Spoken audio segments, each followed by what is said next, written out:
자, 기도가 우리 삶 속의 상황을 변화시킬 수 있을까요?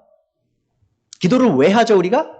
우리의 상황이 변하길 원하기 때문이죠. 자, 그래서 많은 그리스도인들, 대다수의 그리스도인들은요, 당연하죠. 그렇기 때문에 우리가 기도하죠. 기도를 통해 하나님께서 우리의 상황을 바꿔주셔서 우리의 기도를 응답하시니까 우리가 기도하죠라고 말씀하실 거예요.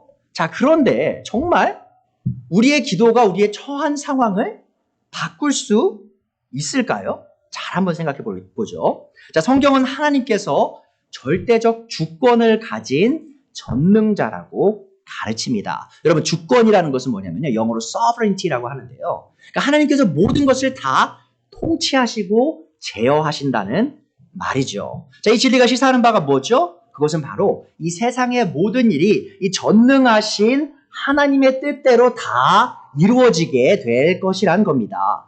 자, 사탄과 그의 천사들이 아무리 애를 써도요, 또한 하나님을 증오하는 많은 사람들이 어떠한 수를 쓰더라도 결국엔 이 세상의 모든 일이 하나님이 계획하신 대로 다 이루어지게 될 것이란 것이죠.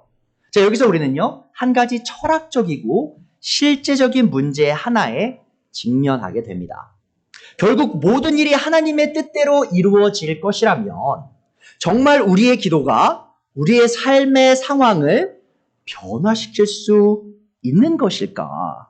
자, 이 세상의 모든 일이 결국 하나님의 뜻대로 이루어질 것이라면 우리가 기도를 하든지 하지 않든지 결국 모든 일이 하나님의 뜻대로 이루어지는 것이 아닐까? 이런 생각을 우리가 분명히 할 수 있다는 것이죠. 자, 이런 생각을 막 하다 보면 결국 어떤 생각까지 가냐? 정말 내 기도가 의미가 있는 것일까?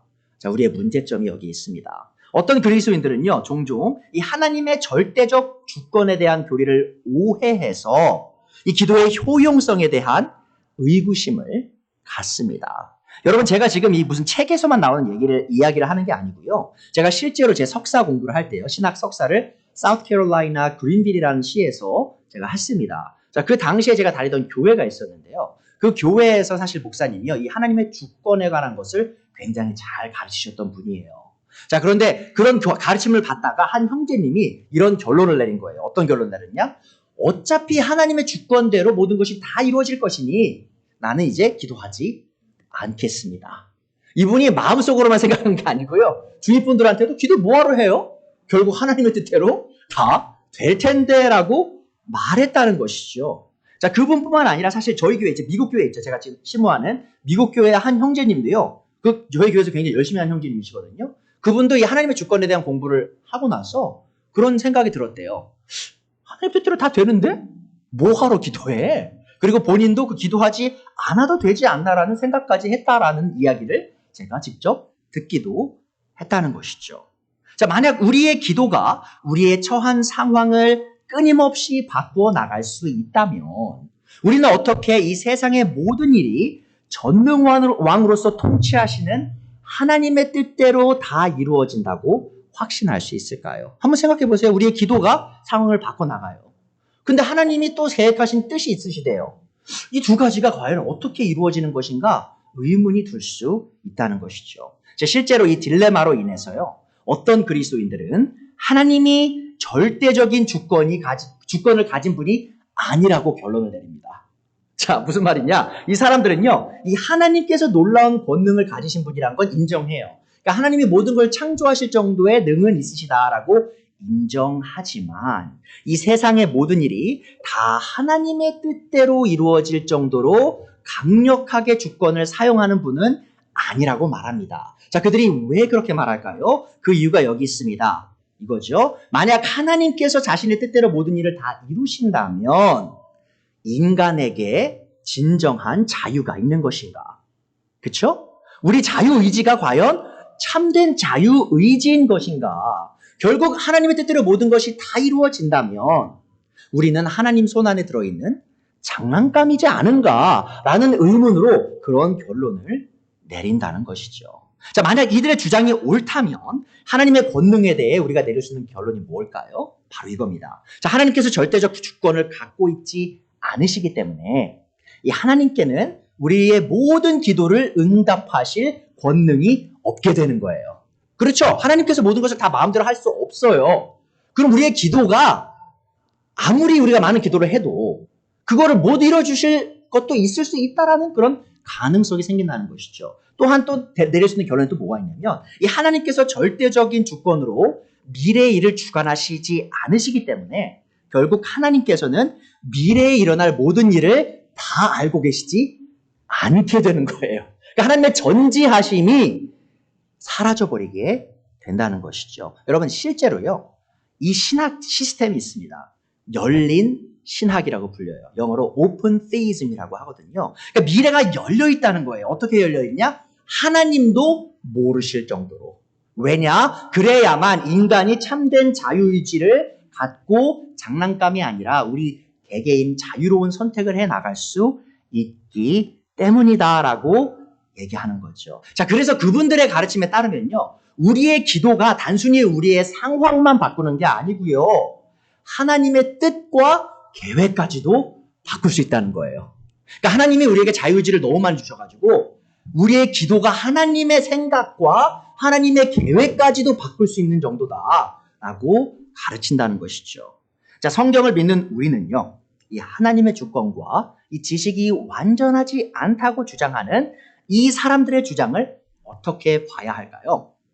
자, 성경을 믿는 우리는 이 인간 중심적 성경 해석으로 이 하나님의 완전하신 주권과 완전하신 지식에 도전하는 이 사람들의 주장을 철저하게 배격해야 합니다. 여러분, 성경을 믿는다고 말하는 사람들은요, 이 하나님의 완전하신 주권과 하나님의 완전하신 지식 있죠. 미래에 대한 지식, 그것에 대해 도전하면 안 된다는 것이죠. 그게 왜 제 기분이 그러니까 그럴까요? 아니죠. 성경이 뭐라고 말하냐? 첫 번째 요지입니다. 성경은 하나님의 완전한 주권과 전제하심을 명확하게 가르칩니다. 한번 보세요. 시편 103편 19절에 보면 우리는 하나님께서 완전한 주권으로 모든 것을 통제하시고 제어하신다는 것을 알게 됩니다. 주님은 그 보좌를 하늘에 든든히 세우시고, 자, 보좌에서 통치하시죠? 그의 나라는, 그분의 왕국은 만유를 통치하신다.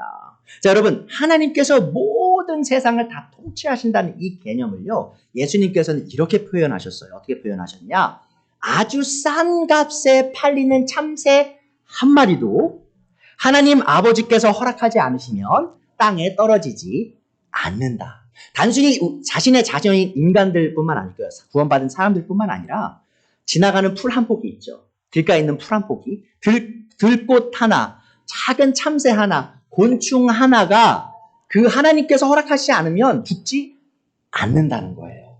그 정도로 하나님께서 자신의 통치하시는 그 왕좌에서 세상을 하나하나 모든 것을 다 통치하신다는 것이죠. 자, 시편 115편 3절을 또 말합니다. 우리 하나님은 하늘에 계셔서 또 나오죠. 하늘의 보좌에 계셔서 하고자 하시면 어떤 일이든 이루신다. 자, 근데 이게 세 번역이 지금 조금 아쉬워요, 이 번역이. 자, 왜 그러냐면 영어로 이 히브리어를 번역하면 이렇게 됩니다. God does whatever he pleases. 이걸 직역하면요. 하나님은 자신이 기뻐하시는 모든 일을 이루신다. 그러니까 뭐냐면 하고자 하시면 이룬다는 게 아니고요. 이 시편의 의미는 자기가 기뻐하는 대로 다 하신다는 거예요. 그러니까 이 세상에 일어나는 모든 일들이 다 하나님이 기뻐하시는 대로, 계획하신 대로 다 이루어지고 있다라고 이 시편을 지금 얘기하고 있다는 겁니다. 또 잠언 19장 21절에 말하죠. 사람의 마음에 많은 계획이 있어도, 보세요, 여러분. 사람에 의해 하나님의 계획이 바뀐다? 말도 안 되는 이야기죠. 왜죠? 사람이 아무리 많은 계획을 해도 성취되는 것은 뭐라고요? 오직 주님의 뜻뿐이다.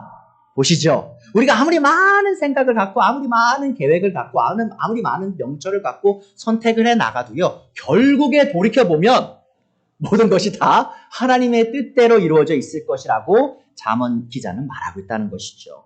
하나님의 전지하심은 어떠죠? 하나님의 지식, 이사야서 46장 10절입니다. 처음부터 하나님께서 말씀하시는 거예요. 내가 장차 일어날 일들을 예고하였고 내가 이미 오래전에 아직 이루어지지 않은 일들을 미리 알렸다.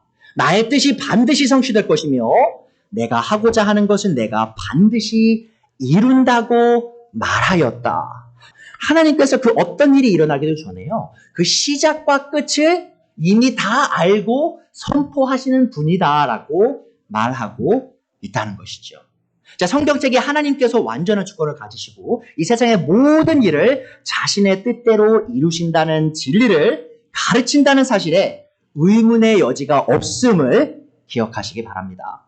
자, 하나님께서는 단순히 미래에 대한 완전한 지식을 가지셨을 뿐만 아니라 미래에 일어날 모든 일을 주권적으로 결정하시는 절대적 통치자예요.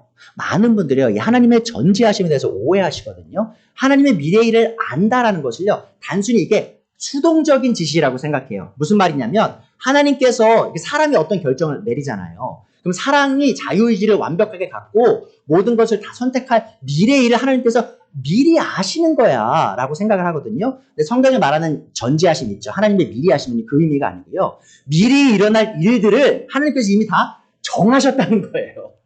그러기에 하나님께서 모든 것을 완벽하게 다 아신다는 겁니다. 그러니까 하나님의 그 전능하신 주권, 그것과 하나님의 지식이 항상 함께 간다는 것을 기억해 주세요. 자, 그렇다면 하나님께서 이 세상의 모든 일을 주관하신다는 사실이 인간에게 자유와 책임이 없다는 말일까? 그렇죠? 그런 생각 들 수 있죠? 전혀 그렇지 않습니다. 자, 두 번째 오집니다. 성경은 하나님의 주권과 이 사람의 책임을 동시에 강조합니다.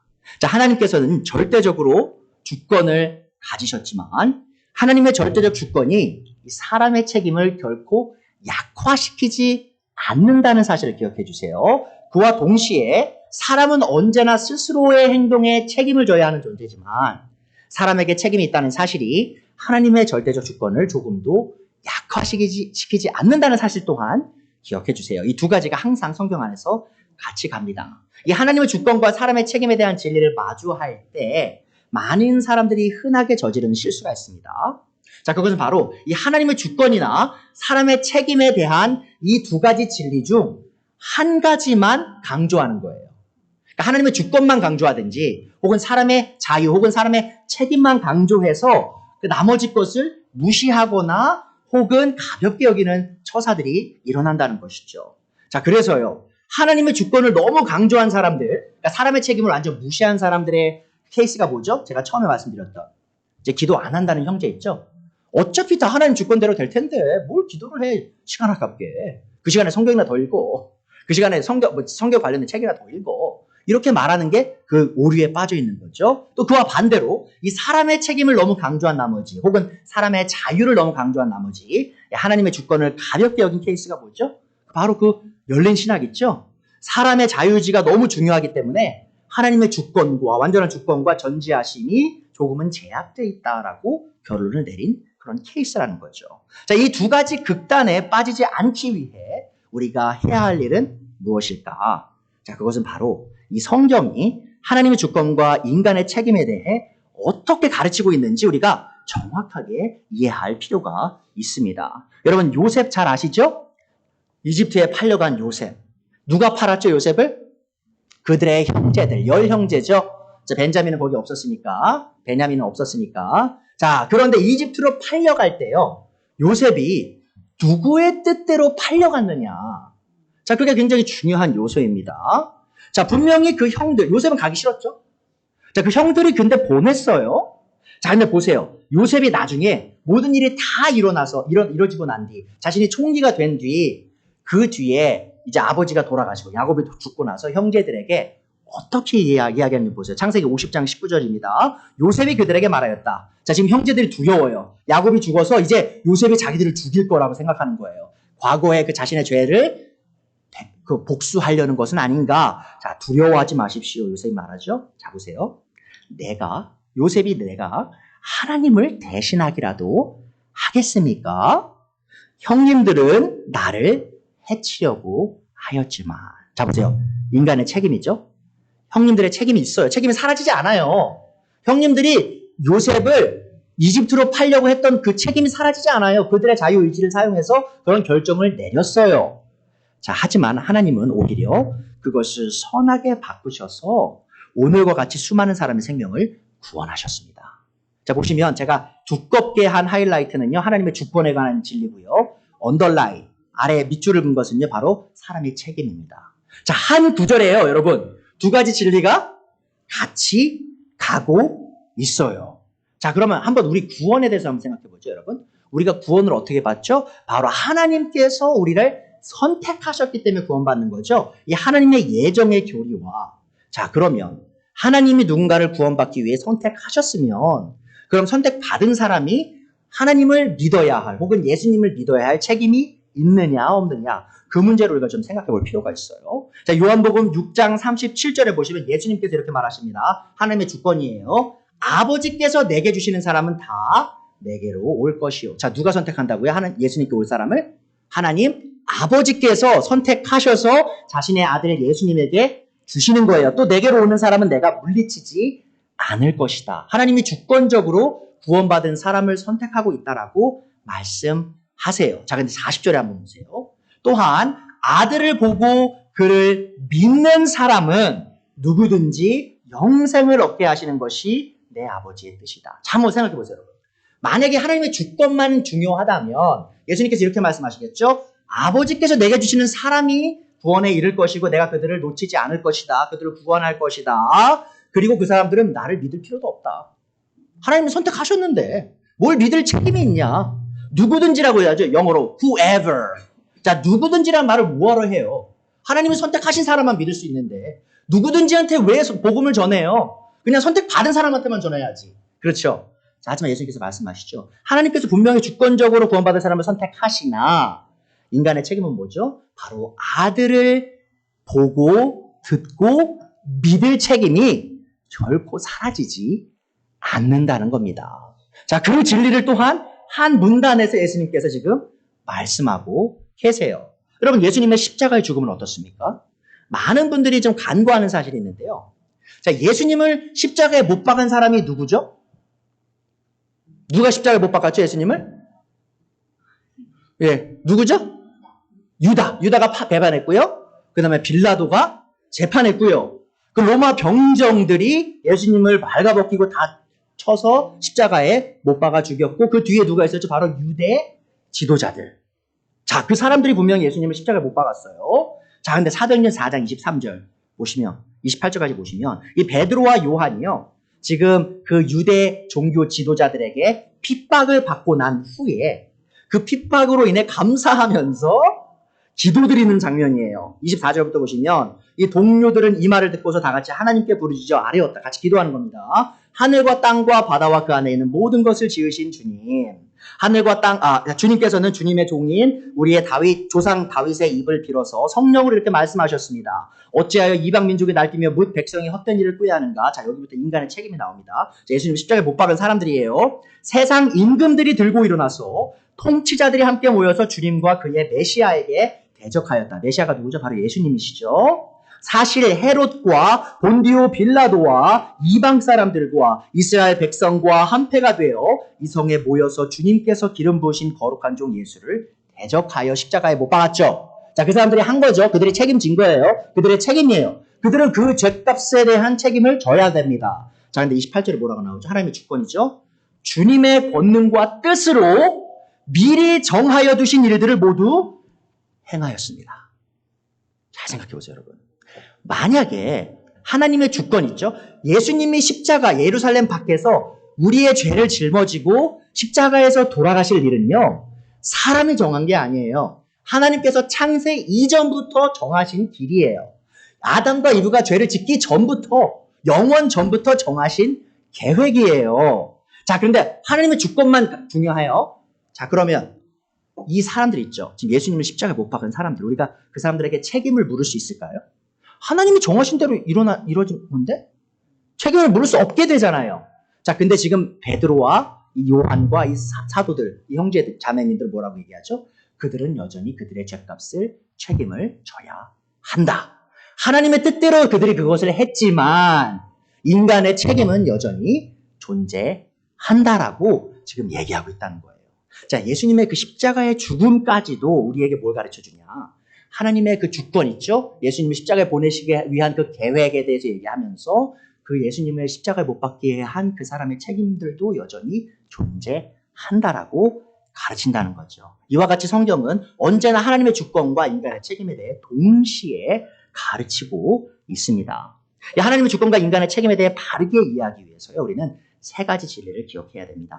첫 번째로요, 이 성경적 입장이에요. 인간의 입장이 아니고요, 성경적 입장 혹은 하나님의 입장에서요, 이 하나님의 주권에 관한 교리와 인간의 책임에 관한 교리가 서로 상충되는 관계가 아니라 서로 상호 보완적인 관계를 갖는다고 얘기해요. 영어로 얘기하면요, they are not contrary to each other, but they are complementary to each other. 그러니까 상호 보완적인 교리예요. 그러하기에 성경책은 이 두 가지 진리를 동시에 가르치고 있는 겁니다. 그러니까 성경의 관점으로 보면요, 하나님의 주권과 인간의 책임이 서로 막 부딪혀가지고 하나가 락다운이 돼야 되는 게 아니라는 거예요. 항상 같이 존재해 간다라고 얘기한다는 것이죠. 자, 그리고 두 번째 기억하실 게 뭐냐, 이 하나님의 주권과 인간의 책임은 하나님의 두 가지 본성을 통해 이해해야 됩니다. 그러니까 뭐냐면요, 이 두 가지 교리가 왜 존재하냐, 그것이 바로 하나님의 본성과 관련되기 때문에 하나님이 어떠하신 분인지. 자, 첫 번째로 하나님은 초월적인 분이시죠. 하나님은 초월적인 분이세요. 그게 뭐냐면 인간이 터치할 수 없는 높으신 분이란 뜻이에요. 자, 그리고 하나님은 그와 동시에 인격적인 존재입니다. 무슨 말이냐면 인간인 우리가 아무리 흉악한 죄인이라도 인격이신 하나님과 교감을 맺을 수 있다는 것이죠. 자, 보세요. 하나님께서 초월적인 존재이시다는 진리는 우리에게 어떤 의미를 갖고 있죠? 자, 이 진리는 하나님께서 시간과 공간의 제약을 받지 않으시는, 그분께 불가능이 없는 그런 존재시라는 거예요. 자, 그리고 이런 초월적인 존재이신 하나님은 완전한 주권과 완벽한 지식으로 세상의 모든 일을 자신의 뜻대로 이루십니다. 여러분, 이 시간에 대한 개념을 좀 이해하실 필요가 있어요. 하나님의 그 전지하심에 대해서 이해하려면요, 초월에 대해서, 초월성에 대해서. 우리는 사실은 이 일직선상에 살아갑니다. 시간이 우리가 과거가 있고요, 오늘의 현재가 있고요, 우리의 미래가 있잖아요. 일직선상에 살아가요. 왜냐하면 우리는 시간의 제약 속에 있으니까. 우리가 이 공간 속에 갇혀 있는 거예요. 공간과 시간 속에 갇혀 있죠. 근데 하나님은 공간과 시간에 제약받지 않으시는 분이에요. 자, 그래서 사실은 하나님께서 어떤 일어난 사건들을 보실 때요, 하나님께는 과거의 일과 미래의 일이 없어요, 하나님께. 왜냐하면 시간의 제약이 없으신 분이니까. 그러니까 우리가 사실은 우리의 뇌로는요, 하나님을 이해하기가 너무 힘들어요. 그런 우리가 만날 수 없는 그런 존재에 계신 분이 하나님이시라는 거예요. 그러하기 때문에 그분이 자신의 뜻대로 모든 걸 이루시고 모든 것을 한 번에 다 아시는 게 가능하다는 것이죠. 자, 그와 동시에 하나님께서 인격적인 존재시라는 진리가 우리에게 의미하는 건 뭐죠? 그것은 바로 우리가 불가능이 없으신 이 초월적인 하나님과 인격적인 관계를 맺을 수 있다는 거죠. 자, 하나님께서는 예수님의 십자가의 죽음과 부활을 통해 우리를 자신의 사랑하는 자녀로 삼으셨습니다. 자, 부모의 사랑을 듬뿍 받는 자녀들이 부모를 공경하고 순종해야 하는 책임이 있죠. 그 책임이 분명히 있어요. 부모의 사랑을 받는 아이들은요, 부모를 사랑해야 됩니다. 순종해야 됩니다. 자, 그와 같이 우리가 하나님, 이 초월적인 하나님 우리를 사랑하실 때 우리에게 생기는 게 뭐냐? 바로 그분을 향해서 우리 삶 전체의 일들을 보고할 책임이 우리에게 생긴다는 거예요. 자, 보시죠. 하나님의 그 주권, 완전한 주권이 어디에서부터 온 거죠? 하나님의 초월성. 자, 그럼 하나님을 향한 우리의 인간의 책임이 어디서 온다고요? 하나님과 관계, 우리 인격적인 관계 속에 우리 아버지로서, 혹은 믿지 않는 분들은 뭐죠? 재판장으로서, 자신의 죄를 심판할 재판장으로서 연관이 되어 있는 거예요. 자, 그러하기에 인간의 책임이 여전히 존재한다는 것이죠. 자, 이해할 수 있으시겠죠? 자, 세 번째로요, 우리가 알아야 될 진리가 뭐냐? 이 하나님의 주권과 인간의 책임의 관계는 성경적 신비 혹은 미스테리 중 하나입니다. 그러니까 굉장히 신비로운 교리 중 하나라는 것이죠. 자, 우리는 성경의 모든 교리를 완전히 이해하기 어렵습니다. 특히 하나님의 본성과 관련된 교리를 완전하게 이해하는 것은요, 우리 제한적인 우리에게는 불가능한 것이에요. 자, 하나님을 완전히 이해할 수 없다는 말이 우리가 하나님을 믿지 못하고 경배하지 못한다는 말일까요? 전혀 그렇지 않죠. 여러분, 삼위일체 교리 한번 생각해 보세요. 여러분, 삼위일체 교리가 뭔지 아시죠? 하나님이 몇 명이시죠? 한 존재, 한 본체시죠. 자, 한 하나님이 계세요. 자, 그런데 이 한 하나님이 한 인격이신가요? 세 인격이시래요. 아버지, 아들, 성령. 자, 그런데 세 하나님들이라고 말할 수 없어요. 왜죠? 한 하나님만 계시니까. 자, 그런데 한 인격이라고 말할 수 없어요. 왜? 세 인격이 계시니까. 자, 이 교리가요. 사실은 누구도 2000년 이 교회 역사 속에 그 누구도 완벽하게 이해하고 설명한 사례가 없습니다. 그게 뭐냐면 이 삼일체 교리는요. 굉장히 신비로운 미스테리 진리라는 것이죠. 자, 그러나 이 성경이 삼일체 교리를 가르치는 것이 분명한가요? 분명해요. 이 성경은 삼일체 교리를 가르칩니다. 그러하기에 우리는 이 삼일체 하나님을 경배하는 것이죠. 제가 매주 저희가 경배 시작할 때 저희가 삼일체 하나님 찬양하죠. 제가 일부러 그렇게 하는 거예요, 여러분. 삼일체 하나님을 기억하시라는 거예요. 왜냐? 성경이 그것을 가르치고 있기 때문이죠. 우리가 삼일체 교리를 다 이해하지 못해도요. 우리가 삼일체 하나님을 믿고 경배할 수 있음을 기억해 주세요. 자, 그러면 예수님의 신성과 인성은 어떨까요? 자, 삼일체 중에 제2위격이신 아들 하나님이신 예수님이요. 성경은 완전한 신성을 가지시면서 동시에 완전한 인성을 가지셨다라고 말합니다. 다 쉽게 말씀드리면요. 예수님께서 완전한 하나님이시면서 완전한 사람이시라는 것이죠. 물론 우리가 말로 이건 설명할 수 있어요. 근데 제가 사실 나름 책을 많이 읽거든요. 신학도로서. 자, 그런데 이 예수님의 신성과 인성의 관계를요.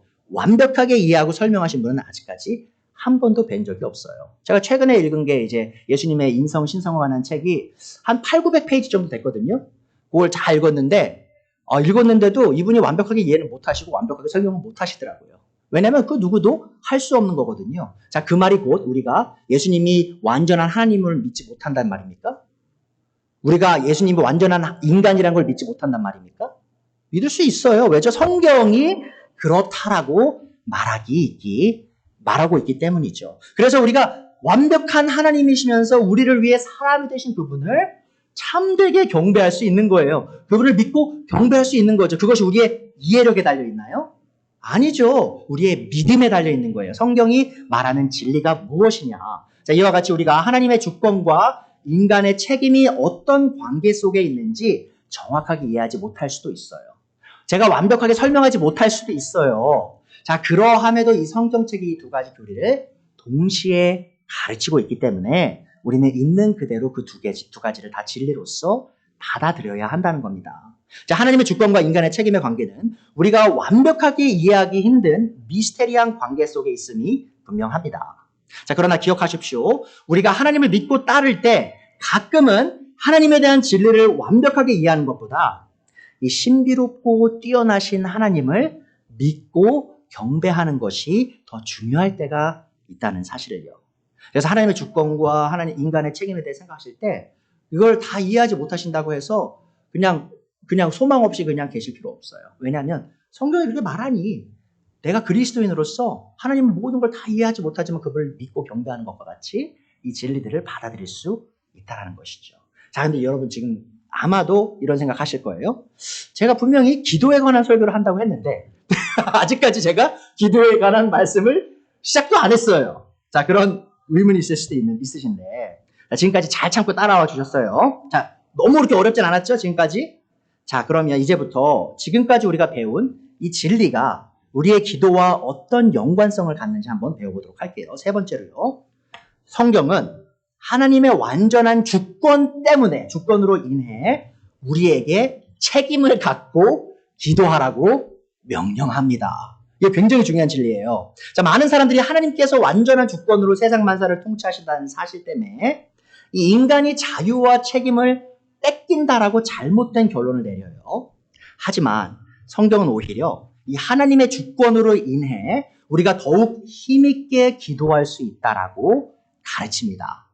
자, 우리가 하나님의 주권과 인간의 책임에 대해 성경적으로 이해하기 위해 우리는 이 성경 속에 나오는 성도들이 이 두 가지 교리에 어떻게 반응했는지를 볼 필요가 있어요. 자, 보세요. 이 성경에서 이 하나님의 주권적 예정의 교리는 결코 비관적인 운명론으로 귀결되지 않습니다. 무슨 말이냐? 여러분 칼빈주의라고 많이 들어보셨죠? 많은 분들이 칼빈주의를 비판할 때 그런 얘기를 해요.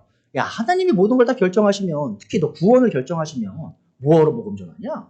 모든 게 다 정해졌는데 그렇게 얘기하시거든요. 그런데 성경은요 분명히 예정 교리를 가르쳐요. 하나님께서 구원받을 사람을 정하신다고 가르쳐요. 자, 근데 그것이 우리로 하여금 이 복음을 전하지 않아도 되는 그런 핑계거리가 되지 않는다라고 또한 가르친다는 거죠. 되려 하나님의 그 주권적 예정으로 인해 우리가 더 힘을 내서 복음을 전할 수 있는 동기가 된다라고 얘기를 해요. 한번 보세요. 요한복음 15장 16절이죠. 너희가, 예수님의 말씀입니다. 제자들 향해서 너희가 나를 택한 것이 아니라 내가 너희를 택하여 세웠다. 자, 누가 제자들을 선택했다고요? 예수님이 제자들을 선택하셨어요. 자, 그것은 그들의 책임입니다. 너희가 가서 열매를 맺어 그 열매가 언제나 남아있게 하려는 것이다. 자, 보세요. 예수님께서 그들을 선택하셨다는 그 주권적 선택으로 인해 제자들에게 책임이 없냐? 아니죠. 너희가 선택받았잖아. 그 특권이에요, 여러분. 하나님께 선택받은 건 특권이에요. 너무 큰 선물이죠. 자, 그럼 선물로 인해 우리가 더 큰 열매를 맺기 위해 더 노력할 책임이 있다라고 예수님께서 말씀하고 계세요. 또 사도행전 18장 9절 10절에 보시면 이게 굉장히 놀라운 진리인데 한번 보세요. 지금 고린도입니다. 고린도에서 지금 바울 사도가요. 복음을 전하기 위해 고린도에 갔는데 사실 고린도 전서를 읽어보시면요. 고린도 교회에 갔을 때, 교회가 아직 없을 때죠. 고린도 도시에 갔을 때 바울 사도가 굉장히 큰 두려움 속에 있었어요. 인간적인 두려움이 분명히 있었다는 겁니다. 바울 사도도. 자, 그럴 때 어느 날 밤에 환상 가운데 주님께서 바울에게 말씀하셨어요.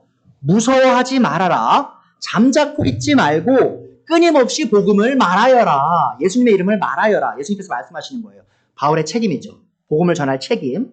자, 근데 왜 그렇죠? 10절에 보세요. 내가 너와 함께 있으니 아무도 너에게 손을 대어 해하지 못할 것이다. 그리고 또 다른 이유가 뭐죠? 이 도시에는 나의 백성이 많다. 여러분 잘 보세요. 바울이 아직 고린도에서 복음을 전하기도 전이에요. 아마 조금밖에 아직 못 만났을 거예요. 그런데 예수님께서 이 고린도라는 도시에 내가 선택해서 구원받을 사람들이 이미 많다라고 얘기하고 계세요. 그러니 멈추지 말고 복음을 전해라라고 말씀하고 있다는 거죠. 잘 보세요, 여러분. 인간의 논리로는요. 하나님 선택하셨는데 뭐하러 복음 전해 힘들게. 아유, 뭐하러 해외 선교 뭐하러 가요 힘들게. 알아서 구원받을 사람도 구원받을 거지. 그냥 내버려두세요라고 말하게 되잖아요. 인간의 논리로는. 근데 예수님의 논리는 뭐죠? 내가 선택해서 구원받을 사람이 많으니 너는 지체하지 말고 무서워하지 말고 더욱더 힘내서 복음을 전해라. 여러분 그게 제가 믿는 바입니다.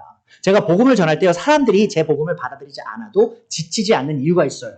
뭐냐면 저는 알아요. 하나님께서 선택하신 사람들이 분명히 제 복음 선포에 반응할 것이라는 것을 안다는 거죠. 그래서 하나님의 주권적 예정론이요. 저로 하여금 오히려 지치지 않고 더 힘내서 더 많은 사람들에게 복음을 전하게 동기부여를 준다는 겁니다. 그것을 바로 지금 예수님께서 바울 사도에게 하고 있는 것이죠. 자, 그런데 이 구원의 문제뿐만 아니라 이 기도의 문제도 우리가 같은 태도로 접근할 필요가 있습니다.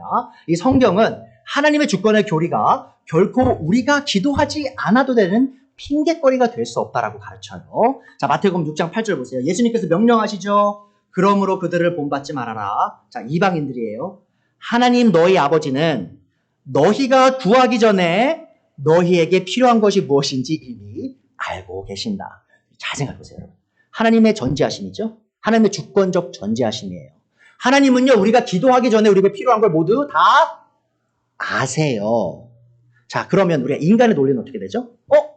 내가 입을 열기도 전에 하나님이 내 필요를 아신다. 어머, 기도할 필요 없겠다. 그렇죠? 왜죠? 이미 다 아시는데 내 아버지께서 내 필요를 다 아신다는데 뭐하러 기도해? 라고 우리가 결론을 내리잖아요. 인간적 논리로. 예수님 보세요. 같은 산상수훈에서 마태복음 7장 다음 장이 뭐라고 말씀하시죠? 구하여라. 우리의 책임이에요. 구하여라 그리하면 하나님께서 너에게 주실 것이다. 찾아라 그리하면 너희가 찾을 것이다. 문을 두드려라 그러면 하나님께서 너희에게 열어주실 것이다. 구하는 사람마다 얻을 것이요 찾는 사람마다 찾을 것이요 문을 두드리는 사람에게 열어주실 것이다. 여러분 보세요. 하나님이 우리의 필요를 다 아시고 필요를 채우시는 분이에요. 주권적 하나님이시죠. 자, 그런데 주님이 우리에게 뭐라고 말씀하시죠? 그런데 너희의 책임은 너희의 필요를 끊임없이 아뢰는 것이다. 자, 두 가지 진리가 또 같이 가고 있죠. 그러니까 하나님이 우리의 필요를 아신다는 그 진리가 우리로 하여금 기도를 안 하게 하나요? 아니죠. 되려 하나님이 우리 필요 아시니까 더 내가 이 필요를 더 가져가서 하나님께서 내 기도에 응답하시게 해드려야겠다라는 생각을 갖게끔 해준다고 예수님께서 직접 가르치고 계십니다. 자, 그리고요. 이 다니엘서를 보시면 굉장히 흥미로운 진리가 나옵니다. 다니엘서 9장에 보면요. 이 다니엘이요. 지금 이스라엘 역사, 지금 다니엘이 어디 있죠? 바빌론에 있어요. 자, 바빌론에서 지금 사실 이 당시에는 이제 페르시아입니다. 페르시아 왕 다리오가 통치할 때인데요. 이 바빌론 시대가 지나서 이제 페르시아가 됐어요. 그러니까 시간이 한 70년 정도가 지난 거예요. 즉 이스라엘이 그 유배가 되고 한 70년 가량이 지난 시점에 이 다니엘 이 선지자가 대언자가 지금 어떤 걸 하냐? 바로 하나님의 말씀을 읽기 시작합니다. 누구의 말씀이냐? 바로 예레미야 대언자가 쓴 예레미야서를 읽기 시작해요. 혹은 다리오가 통치하는 첫 해에 다니엘은 거룩한 책들을 공부하면서 주님께서 예레미야 예언자에게 하신 말씀, 곧 예루살렘이 70년 동안 황폐한 상태로 있을 것을 생각하여 보았다. 이게 예레미야 29장 10절입니다. 들어보세요. 나 주가 분명히 말한다. 너희가 바빌로니아에서 70년을 다 채우고 나면 내가 너희를 돌아보아 너희를 이곳으로 다시 데리고 오기로 한 나의 은혜로운 약속을 너희에게 그대로 이루어주겠다. 어떤 약속이죠? 자, 바빌론 유배가 시작되고 70년이 흐르면 하나님께서 그들을 다시 유대 땅으로, 예루살렘 땅으로 데려오시겠다는 약속을 주신 거예요. 자, 지금 다니엘이 하나님의 이 주권적 약속을 읽고 있는 겁니다. 그리고 생각하는 거 다니엘이 70년도 지났는데 그럼 지금 예레미야 선지자가 한 이 예언의 말씀이 이제 성취될 때가 되었는데 자, 그러면 인간적 논리는 어떻게 되겠죠? 이제 우리 예루살렘으로 돌아가는구나 하면서 그냥 기뻐하면 되잖아요. 기다리면 되잖아요. 하나님이 이제 우리를 집에 보내주시겠구나. 근데 3절에 보세요. 응답을 들으려고 다니엘이 나는 금식을 하면서 베옷을 걸치고 재를 깔고 앉아서 하나님께 기도를 들으면서 간구하였다. 그래서 9장을 쫙 읽어보시면요. 다니엘은 뭘 하냐. 자기의 민족의 죄에 대한 자백을 해요.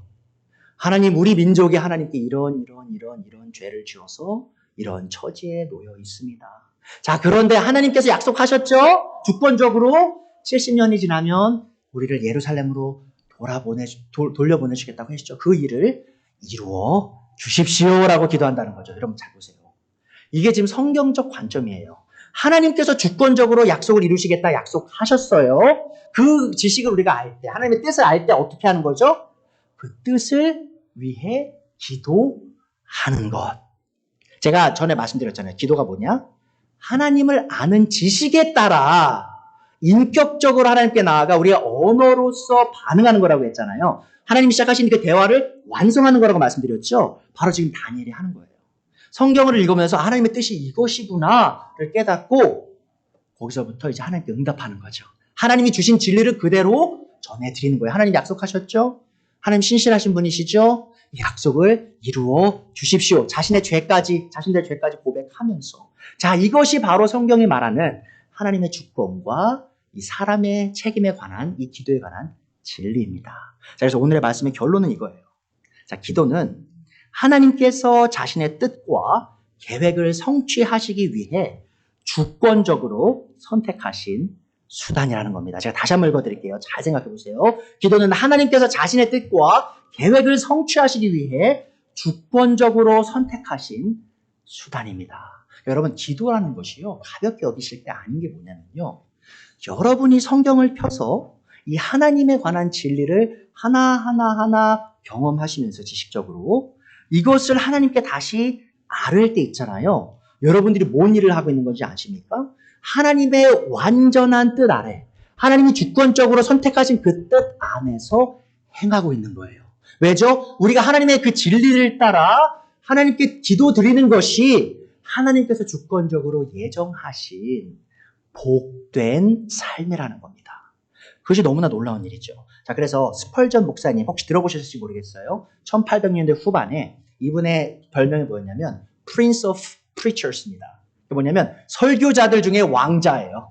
최고의 찬사를 받은 사람이에요.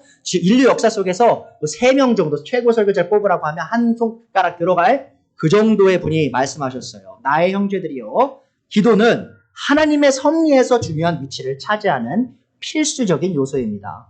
기도가 하나님의 일하심에 얼마나 필수적이냐 하면 하나님께서 자신의 백성을 구하시는 일이 있을 때, 그러니까 하나님께서 우리를 구원하실 때 있죠. 하나님의 백성이 이미 그 구원을 위해 기도하고 있었음을 여러분은 언제나 발견하게 될 것입니다. 무슨 말이냐? 하나님께서 자신의 백성을 구원하실 그 일이 있기 전에 이미 하나님께서 자신의 백성을 기도하게 하셔서 그 구원을 위해 그 기도를 응답하시면서 자신의 뜻을 구원을 통해 이루신다는 것이죠. 자, 그들은 기도가 지극히 높으신 하나님께 영향을 미치거나 하나님의 뜻을 변화시킬 수 없다고 말합니다. 무슨 말이냐? 아까 제가 오픈 테이즘 말씀드렸죠? 열린 신학. 기도가 하나님의 그 뜻과 계획을 바꿀 수 있다고 말하잖아요. 그게 아니에요. 자, 기도가 하는 건요, 하나님의 뜻을 바꾸고 하나님의 계획을 바꾸는 게 아니에요. 우리도 기도가 결코 하나님의 본성이나 뜻을 바꿀 수 없다고 생각합니다. 그러나 기도는 하나님의 뜻과 계획의 일부분이며 하나님의 섭리가 전진하는 데 있어서 일조하는 효과적인 바퀴이기도 합니다. 자, 주님께서 자신의 백성이 기도하게 하시고 그 뒤에 그 기도에 따라 그들에게 복을 주십니다. 자, 이해할 수 있으시겠어요? 자, 우리가 하나님의 뜻을 따라 기도할 때 무슨 일을 하는 거냐? 너무 놀라운 거거든요. 우리가 하나님의 그 섭리 있죠. 하나님의 그 주권적 섭리 안에 들어가서 하나님의 뜻과 동화가 되어서 그 하나님의 완벽하신 뜻 안에 살아가는 것이 된다는 거죠.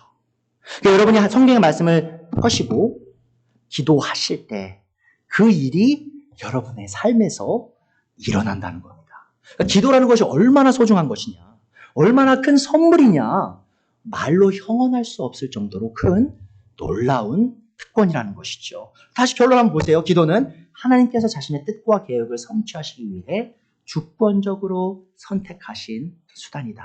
그래서 여러분이 하나님의 뜻 안에 거하시길 원하십니까? 하나님의 뜻을 행하기 원하십니까? 자, 그럼 뭐 해야죠? 하나님의 주권을 인정하면서 기도하셔야죠. 하나님이 이 뜻을 이루시겠다고 약속하셨죠? 기도하셔야죠. 참 재밌어요. 예수님께서 약속하셨어요. 내가 죽고 난 뒤에, 부활하고 난 뒤에 돌아올 것이다. 내가 돌아와서 너희를 내가 있는 곳에 있게 하고 내가 있는 곳엔 거처가 참 많다. 요한복음 14장에 말씀하셨죠. 약속하셨어요. 자, 그런데 요한계시록 마지막 장에 보시면요, 기도가 나와요. 어떤 기도가 나오죠? 주 예수 그리스도 어서 오시옵소서. 오신다고 약속했는데 뭐하러 기도해요? 여러분 생각해 보세요. 뭐하러 기도해요? 하나님 주권적으로 오실 텐데. 그런데 성경은 그 하나님의 주권의 계획에 따라 기도하라고 하시고요. 그리고 참된 성도들은 그렇게 한다는 거죠.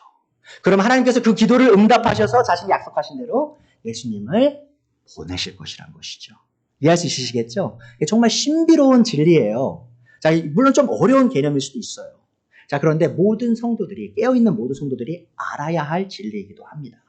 그래서 여러분들이 기도하실 때 하나님의 뜻을 피고 그것에 따라 기도하실 때 의심하실 필요가 없어요. 하나님께서 분명히 여러분의 기도를 사용하셔서 여러분의 상황을 바꾸실 겁니다. 자, 그런데 그 바꾸시는 상황도 하나님의 주권적 예정 아래 일어난다는 것이죠. 그 일을 하나님께서 이루심을 우리가 믿고 기도할 수 있음을 기억해 주세요. 다 함께 기도하겠습니다.